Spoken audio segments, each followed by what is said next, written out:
Your Seattle Kraken have their new head coach, and they almost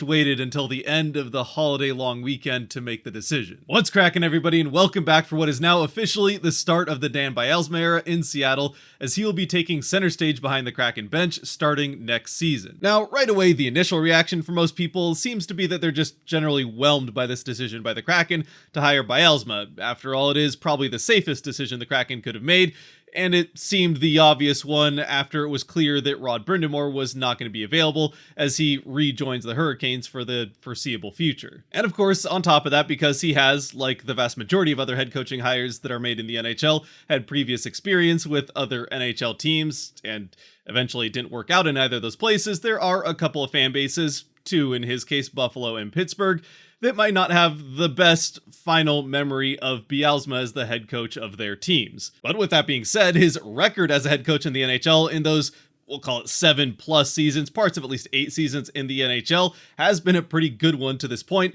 with currently a record of 320, 190, and 55 for just 5 points short of 700 in 565 regular season games. All of which started in about the best possible way that it could have, midway through the 2008-2009 season when he took over as the interim coach in February when Pittsburgh decided to make a change, as it looked like they might miss the playoffs, but under Bylsma over the last 25 games, they went 18-3-4, ended up making the playoffs second in the division, and then went all the way to win the Stanley Cup against the Detroit Red Wings. And with the decision being made even before that Stanley Cup was won to keep Bylsma as the head coach going forward for the Penguins, they would continue to have pretty consistent, at least regular season success over the next 5 seasons with him at the helm, as they would finish second or better in their division in each of the next 5 seasons and over 100 points, or at least on pace for over 100 points in each of those years, with the only exception being the shortened 2012-2013 season,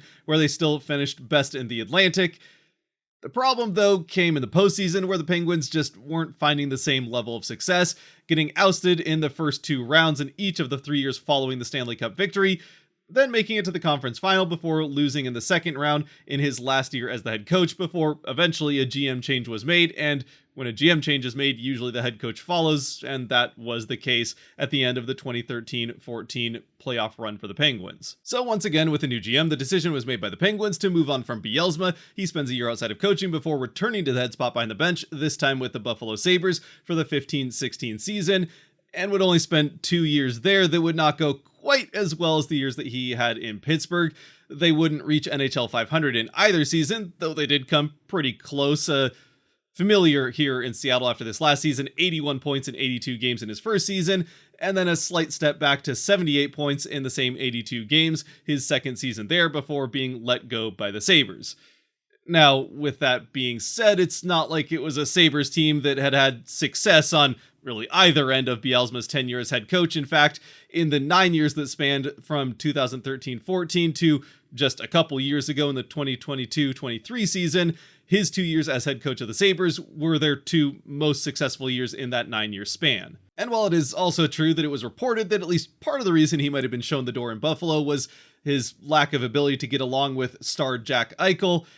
as we know, it might not have just been Bylsma that Eichel was butting heads with in Buffalo, as he would eventually find his way out to Vegas. Either way, though, from there, he spent a few seasons with the Red Wings as an assistant head coach before eventually joining the Kraken organization as an assistant head coach with the Charlotte Checkers, while the Kraken shared an AHL team with the Panthers in their first season before eventually using that season to audition for the head coaching role in Coachella Valley, where he has now been the head coach for the last 2 seasons. First 2 seasons for the Firebirds that have gone, if you haven't been following along, very well for the new AHL franchise, starting out with an inaugural season of a 48-17-5-2 record for 103 points, and then following that up this season with a 46-15-6-5 record for the same 103 points, both seasons that being good for second best in the AHL, and this season good enough to win their division. And then have also been able to follow that up, at least so far, in the playoffs in both of those first 2 seasons, coming to the brink of winning it all and winning the Calder Cup last season in their inaugural year, coming up just 1 goal short, and this season are still alive, starting their semifinal matchup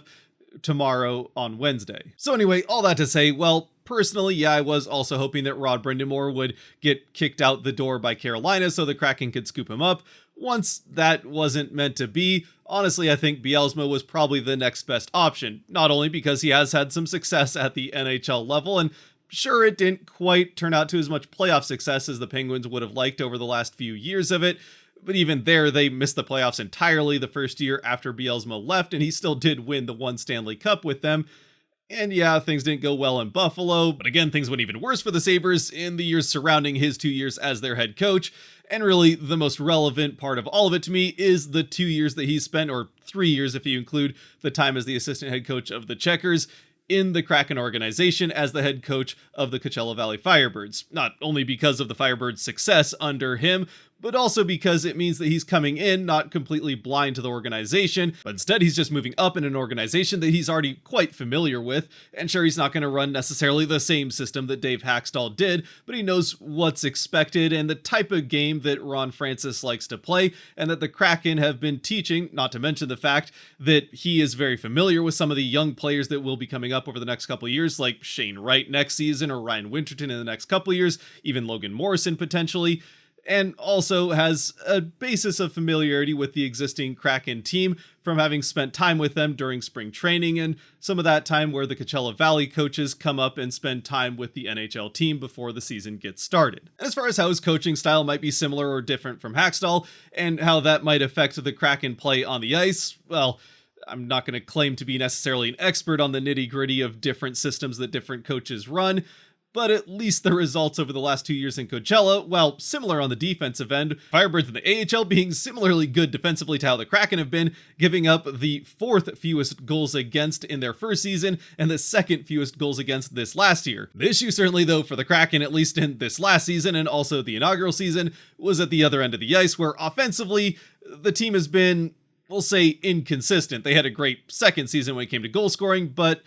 the high shooting percentage makes you wonder if that was just a one-off, luckier than average season. Either way, at the AHL level, the Firebirds over 2 seasons have consistently been also one of the best offensive teams that the AHL has to offer. They were 3rd best in goal scoring in their first season, and now this last year led the AHL in goal scoring with 252 goals in the 72 games they played. Now yes, obviously it goes without saying that the AHL and NHL games are quite different when it comes to the pace and quality of play between the two leagues, so we can't necessarily expect that, especially without the superstar power that some of the other teams in the NHL have, that the Kraken are suddenly going to become year in, year out one of the best scoring teams in the NHL while maintaining their good play in the defensive end. But at the same time, I'd have to say I'm feeling optimistic at their chances of at least improving offensively from a team that in their inaugural season and the last year was a bottom quarter, even bottom 5 team in the NHL when it came to goal scoring. And again, even in the second season where they did score a lot of goals, were 4th best in the NHL in goal scoring.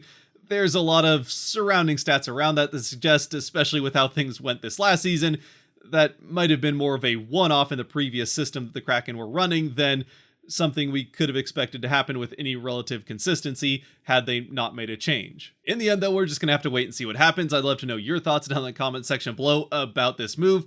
Again, like I said, personally, I'm feeling optimistic about it. I do think that the fact that he's familiar with a lot of the younger players that are going to come up and be a part of this core going forward is certainly a positive, and as long as things don't take a step backwards defensively, it's really going to be hard for things to get too much worse offensively. And again, between his previous NHL experience and success with the team that was pretty good, as well as his current success at the AHL level, yeah, I think there's a good chance that the Kraken will be a better team offensively in the years to come, especially with the familiarity he has with some of the players that are going to be a part of that core in the next few years. With that though, if you have made it to this point, thank you very much for watching. If you liked or enjoyed the video, the buttons for that kind of stuff down below to support the channel. Until next time, stay safe out there, be good to each other, God bless, and go Kraken.